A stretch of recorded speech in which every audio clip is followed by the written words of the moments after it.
செந்தமிழ் உணர்வாளர்கள் அனைவருக்கும் அன்பான வணக்கம். பிப்ரவரி 21 உலக தாய்மொழி நாள். ஆண்டுதோறும் எல்லா மாநிலங்களிலும் அவரவருடைய தாய்மொழியை போற்றி மதித்து ஒழுகக்கூடிய நாள். 1993 ஆண்டு முதல் எங்கும் தமிழ் எதிலும் தமிழ் என்பதை வலியுறுத்தி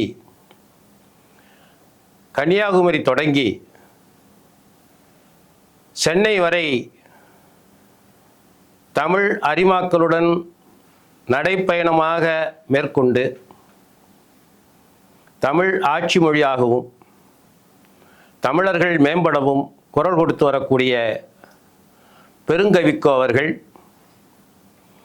தஞ்சைக்கு நேற்றைய தினம் வருகை தந்து தமிழ் மொழியின் அவசியத்தையும் பிற மொழிகளுடைய ஆதிக்கத்தின் கொடுமையையும் கண்டித்து ஒரு பரப்புரை கூட்டத்தில் பேசினார்கள். இன்றைக்கு தமிழ்நாடு எங்கும்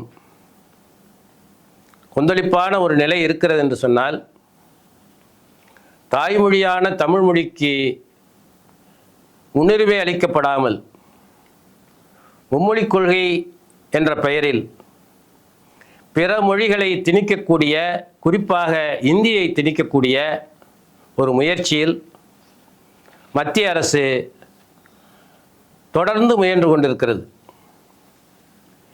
இவற்றை எதிர்த்து குரல் கொடுக்க தமிழ் உணர்வாளர்களும் தமிழாசிரியர்களும் குறிப்பாக மாணவர்களும் கொதித்து எழ வேண்டிய நேரத்தில் பலரும் அமைதியாக இருப்பது பெரும் கவலையை தருகிறது.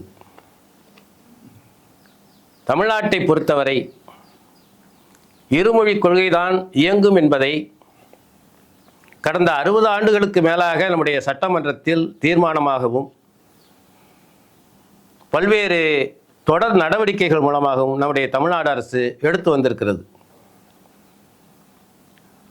உலகத்தோடு தொடர்பு கொள்ளக்கூடிய வகையில் ஆங்கிலம் இருக்கும் பொழுது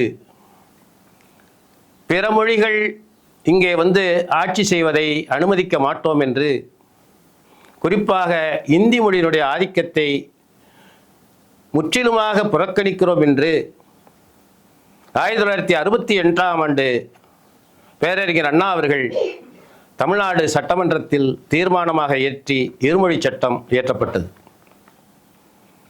அதைத் தொடர்ந்து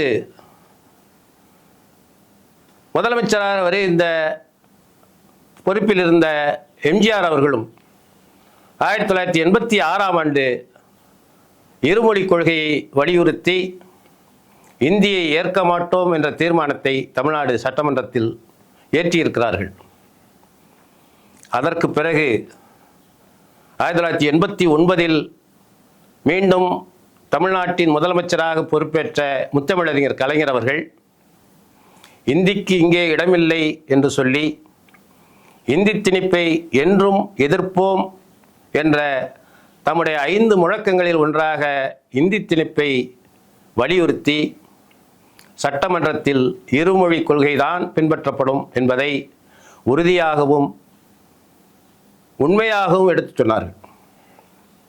அதற்கு பின்னால் வந்த ஜெயலலிதா அம்மையார் அவர்களும் எடப்பாடி பழனிசாமி அவர்களும் அதனையே ஏற்று சட்டமன்றத்திலே பல நிலைகளிலே உரையாற்றியிருக்கிறார்கள்.